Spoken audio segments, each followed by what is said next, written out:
नमस्कार दर्शकों।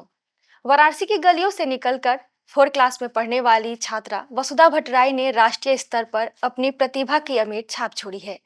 वसुधा को वर्ष 2026 के लिए देश की 50 उत्कृष्ट प्रतिभाओं की सूची में सम्मिलित किया गया है। संस्कृत के ग्रंथों को कंठस्थ करने वाली वसुधा आज हमारे साथ उपस्थित है। सबसे पहले तो हमारे इस कार्यक्रम में आपका बहुत बहुत स्वागत है वसुधा। हम आपसे सबसे पहले संस्कृत के कुछ श्लोक सुनना चाहेंगे। ॐ विश्वेशो जनको युमा च जननी गंगा च मातृश्वसा धुण्डी भैरवदण्डपाणिसदृशा ज्येष्ठा मम भ्रातरः श्रीकाशी मणिकर्णिका च भगिनी भार्या ममेयं मतिः कर्माणि सुता सदैव फलता काश्याम कुटुम्बम मम। वसुधा, सबसे पहले तो हम आपसे ये जानना चाहेंगे कि इस इतनी कम उम्र में बच्चे खेलकूद की ओर रुचि रखते हैं, लेकिन आपने संस्कृत के ग्रंथों की ओर झुकाव कैसे हुआ आपका? जब मैं छोटी थी मतलब मेरे छोटे से ही मेरे मम्मी और पापा दोनों लोग पहले से संस्कृत में वार्तालाप करते थे, जिससे कि मेरी संस्कृत की मैं भाषा भी बोलने लगी और मेरी उसके प्रति रुचि और हुई। और उसके बाद जब मैं थोड़ी छोटी थी तब मेरी माता ने मुझे गीता पढ़ाना शुरू किया था, किंतु उसके बाद फिर से एक बार मेरे माता पिता ने मुझसे पूछा कि अमरकोश करना है या गीता करना है। तब मैं छोटी थी तो मैंने उस समय अमरकोश कहा और फिर वहाँ से मैंने पहले से भी एक बार अमरकोश पढ़ा था कि मेरे पापा कहते हैं। उस समय से एक बार मैंने फिर से उसको पढ़ा और उसके बाद फिर मैं यहाँ तक आज पहुँच रही हूँ, वो भी आज उसी अमरकोश की वजह से। कितने साल की थी तो आपने शुरुआत की थी? मैं उस समय 6 साल की थी, 5 साल की थी। 5 साल की थी। अमरकोश और अष्टाध्यायी क्या होते हैं, हमारे दर्शकों को आप बताएं जरा। जी, बहुत सारे ग्रंथों में मैंने कहीं कहीं पढ़ा है कि अष्टाध्यायी जगन्माता अमरकोशो जगत्पिता भट्टिकाव्यम गणेशश्च त्रय्यम सुखदस्तुभः।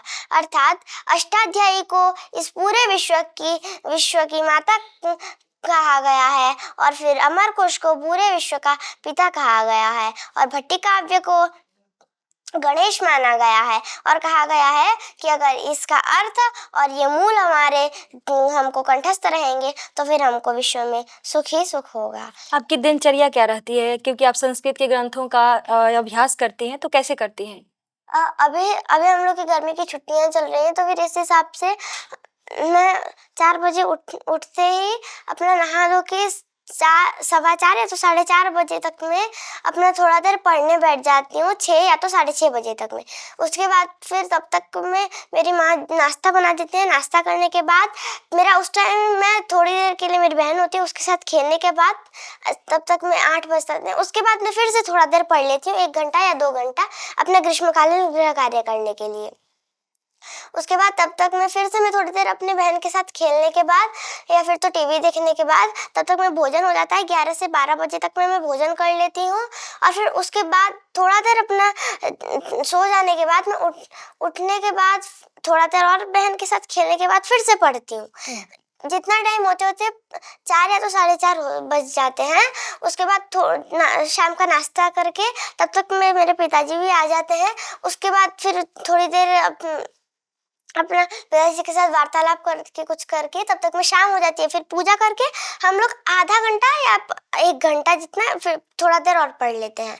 उसके बाद तब तक मैं बहन के साथ खेल लेती हूँ।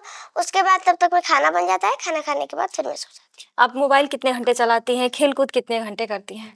मैं मोबाइल तो आज तक मैंने कभी नहीं छुआ। मैं देखती हूँ तो टीवी जरूर देख लेती हूँ। कितने घंटे देखती हैं टीवी आप?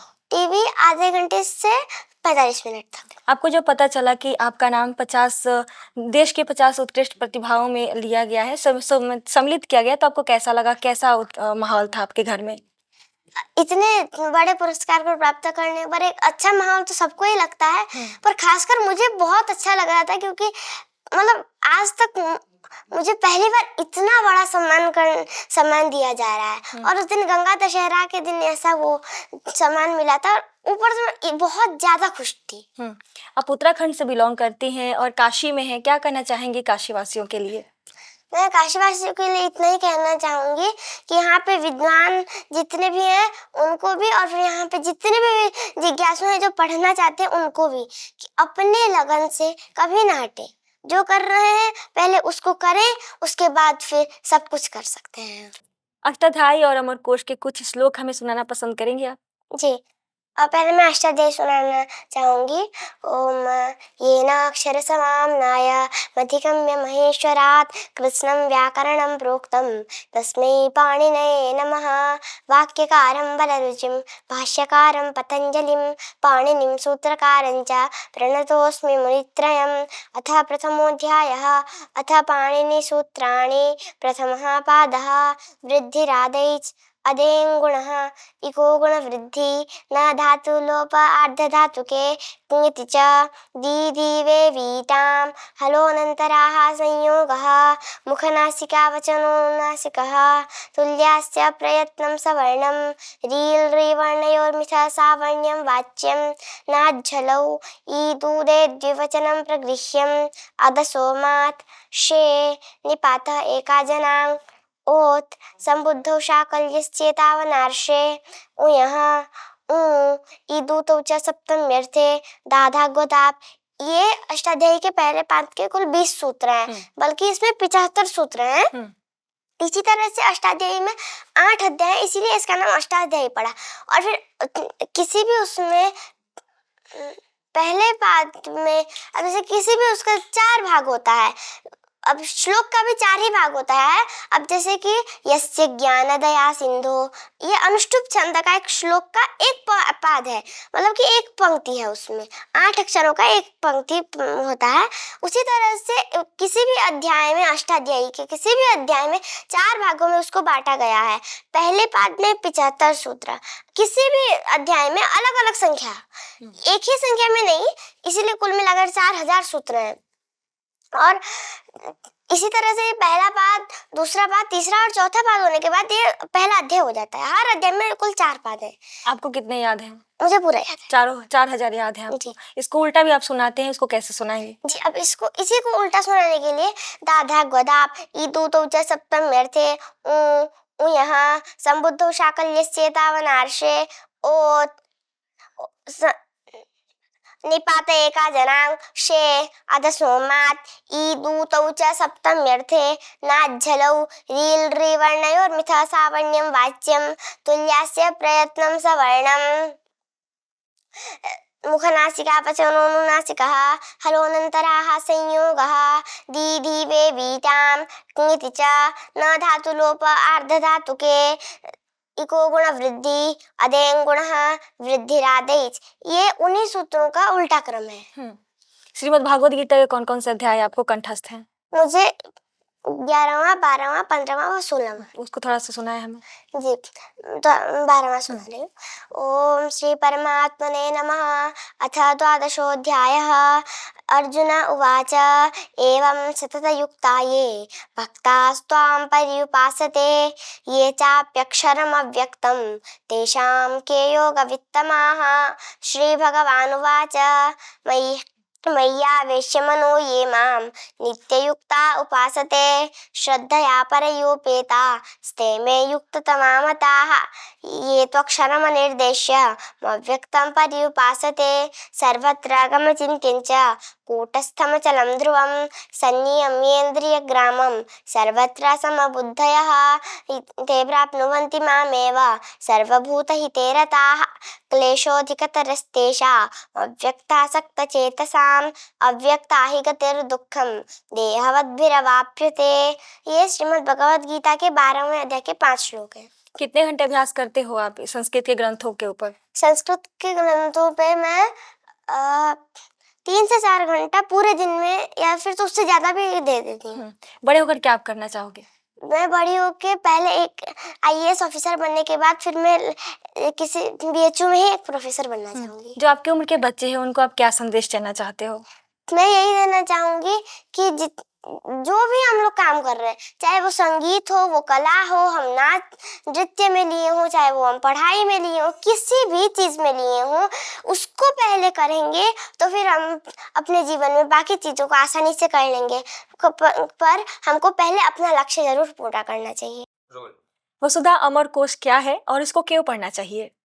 अमरकोश ये जो ग्रंथ अमर सिंह द्वारा लिखा गया है और 13वीं शताब्दी में लिखा गया है, और ये हम लोग को पढ़ना चाहिए इसलिए क्योंकि इसमें जितने भी शब्द के भंडार हैं उसको अगर हम लोग पढ़ेंगे तो फिर हमको कहीं पे भी शब्दों की कमी नहीं होगी। और फिर अगर हम लोगों ने इसके साथ साथ अष्टाध्यायी का भी अध्ययन कर लिया तो फिर हमको व्याकरण की प्राप्ति हो जाएगी पूरी तरह से, और हमारी बुद्धि में और प्रखरता होगी।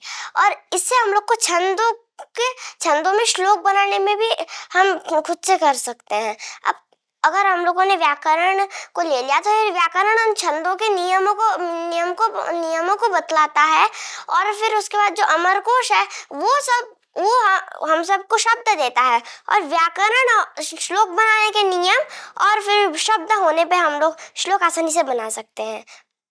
इसीलिए मुझे लगता है कि अमरकोश ज़रूर हमको अपने जीवन में पढ़ना चाहिए, जिससे कि हमको अपनी उस ज़िंदगी में कभी भी वो ज़्यादा कठिनाइयों का सामना नहीं करना पड़ेगा। क्योंकि मैंने अभी तक अमरकोश पढ़ा है और संस्कृत भी पढ़ा है, मतलब मुझे ऐसा लगता है कि किसी भी चीज़ को, अब मैं अपनी कक्षा में भी कोई भी चीज़ बोलती हूँ तो ऐसा मेरे क्लास के मेरे बाकी सहपाठी नहीं बोल पाते। प्रोनाउंसिएशन में सबसे अच्छा संस्कृत भाषा लगता है, और फिर किसी भी चीज़ को सबसे अच्छे तरीके से और सबसे सहज भाव से अगर कोई भाषा कहती है तो फिर वो संस्कृत भाषा कहती है, ऐसा मेरा मानना है। जी। भगवान शंकर के ऊपर आपने भी पर्यायवाची बोलने वाली थी, जरा उनके बोल के दिखाओ। जी, अब सबसे पहले मैं मंगलाचरण करना चाहूँगी अमरकोश का। यस्य ज्ञान दया सिंधो रगाधस्य नखा गुणाः सेव्यतामक्षयो धीराः सश्रिये चामृताय च समारित्यान्यतन्त्राणि संक्षिप्तैः प्रतिसंस्कृतैः संपूर्णमुच्यते वर्गैः नामलिंगानुशासनम। इसका तात्पर्य है कि हे ज्ञान पिपासु पंडितों, जिनका ज्ञान और दया, जिनके पास ज्ञान और दया का सिंधु है, इससे ज्ञान दया रगाधस्य नघा गुणाः, मन में कोई पाप नहीं है, और फिर जिनमें कूट कूट के अच्छे गुण भरे हैं। रगाधस्य न सेव्यताम अक्षयो धीराः, हे धीराः, हे पंडित लोग, आप उनकी सेवा करें अपने श्रेय के लिए और अमृत की प्राप्ति के लिए। समारित्यान्य तंत्राणि, ये अमरकोशकार कह रहे हैं कि समारित्य अन्य तंत्राणि, अलग अलग ग्रंथों से उसको लेकर संक्षिप्त ही प्रतिसंस्कृत ही अच्छे से समझाकर और संक्षिप्त में संपूर्ण मुच्यते वर्ग, जिसको संपूर्ण अमरकोश को वर्गों में बांटा गया है, ऐसा ग्रंथ नामलिंगानुशासन है। अब आते हैं शिव जी के नामों पर। शिव जी के कुल 52 नाम हैं, जिनको मैं शब्द में और श्लोक में दोनों में कहूंगी। पहले श्लोक में कह रही हूँ। शंभुरीशः पशुपतिः शिवः शूली महेश्वरः ईश्वरः सर्व ईशानः शंकरश्चंद्रशेखरः भूतेशः खंडपरशुः गिरीशो गिरिशो मृडः मृत्युंजयः कृत्तिवासः पिनाकी प्रमथाधिपः उग्रः कपर्दी श्रीकंठः शितिकंठः कपालभृत् वामदेवो महादेवो विरूपाक्षस्त्रिलोचनः कृष्णानुरेताः सर्वज्ञो धूर्जटिर्नीललोहितः हरः स्मर हरो भर्गस् त्र्यंबकस्त्रिपुरान्तकः गंगाधरोऽन्धकरिपुः क्रतुध्वंसी वृषध्वजः व्योमकेशो भवो भीमः स्थाणु रुद्र उमापतिः अहिर्बुद्ध्योष्टमूर्तिश्च गजारिश्च महानटः। ये कुल शिव जी के 52 नाम थे जो कि श्लोकबद्ध थे। अब इन्हीं को शब्द में करने पर शंभु, ईशा, पशुपति, शिव, शूली, महेश्वरः, ईश्वरः, शर्वः, ईशानः, शंकरः, चंद्रशेखरः, भूतेशः, खंडपरशुः, गिरीशः, गिरिशः, मृडः, मृत्युंजयः, कृत्तिवासः, पिनाकी प्रमथाधिपः उग्रः कपर्दी श्रीकण्ठः शितिकण्ठः कपालभृत् वामदेवः महादेवः विरूपाक्षः त्रिलोचनः कृशानुरेतः सर्वज्ञः दुर्जटिः नीललोहितः हरः स्मरहरः भर्गः त्र्यम्बकः त्रिपुरान्तकः गंगाधरः अंधकरिपुः क्रतुध्वंसी वृषध्वजः व्योमकेशः भवः भीमः स्थाणुः रुद्रः उमापतिः अहिर्बुध्य अष्टमूर्ति गजारिः और महानट। ये जो है भगवान शिव के नाम शब्द में थे। अब माँ पार्वती के नाम को श्लोकों में कहने पर उमा कात्यायनी गौरी काली हैमवतीश्वरी शिवा भवानी रुद्राणी शर्वाणी सर्वमंगला अपर्णा पार्वती दुर्गा मृडानी चंडिकांबिका आर्या दाक्षायणी चैव गिरिजा मेनकात्मजा। ये जो है माँ पार्वती के श्लोकबद्ध नाम थे। अब इन्हीं को शब्दों में कहने पर उमा कात्यायनी गौरी काली हैमवती ईश्वरी शिवा भवानी रुद्राणी शर्वाणी सर्वमंगला अपर्णा पार्वती दुर्गा मृडानी चंडिका अंबिका आर्या दाक्षायणी गिरिजा और मेनकात्मजा। अब ये जो है इनको इस ग्रंथ को 3 कांडों में बांटा गया है।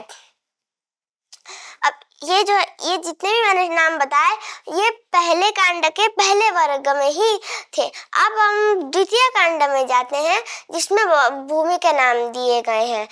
अब इसको श्लोकों पे कहने पर श्री अथ द्वितीयं कांडम अथ भूमिवर्गः वर्गाः पृथिवी पुरक्ष्माभृत वनौषधिं मृगादिभिः नृब्रह्म नक्षत्र विच्छूद्रैः सांगोपांगैर्योदिताः। ये जो है सभी वर्गों के नाम दिए गए थे।